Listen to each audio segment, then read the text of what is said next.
తారీఖు వచ్చింది కదా, జీతం పడ్డట్టుంది. వచ్చింది. ఇగో మరి పాల బిల్లు, గ్యాస్ బిల్లు, అరే ఫోన్ రీఛార్జ్,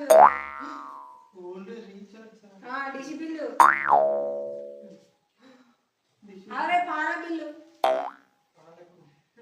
కూరగాయల సరుకుల బిల్లు నెల,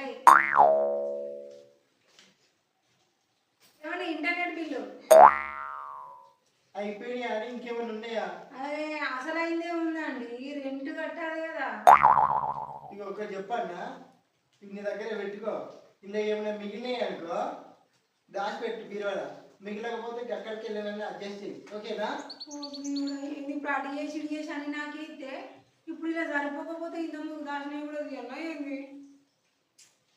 గిట్లనే ఉంటుంది కదా నువ్వు ఎవరి ఇంట్లోనైనా. అసలు చెప్పాలంటే చాలా మందికి 1వ తారీఖే జీతం అయితే పడుతుంది, కొంతమందికి వారం పడుతుంది, కొంతమందికి 10 రోజుల్లో పడుతుంది. ఇక ఏ తారీఖు పడ్డా కూడా జీతం పైసలు వచ్చినాయి అని అంటే మనకున్న లెక్కలు ఒక్కరు చూసుకొని అక్కడికే ఖర్చులు పెడతాం, కానీ మిగిలేటట్టుగా దాచిపెట్టేటట్టుగా ఏమైనా ఉంటుందా? ఒక్క రూపాయి కూడా ఉండనే ఉండదు. కావాలంటే ఒక్కసారి మీకు అత్తన జీతము మీ ఖర్చులు లెక్కేసుకోండి. అమ్మర బాబురోయ్ 1వ తారీఖు వచ్చేసింది అని గుండె బరువెక్కిపోయి భయం అయిపోతుంది. అవునా కాదా?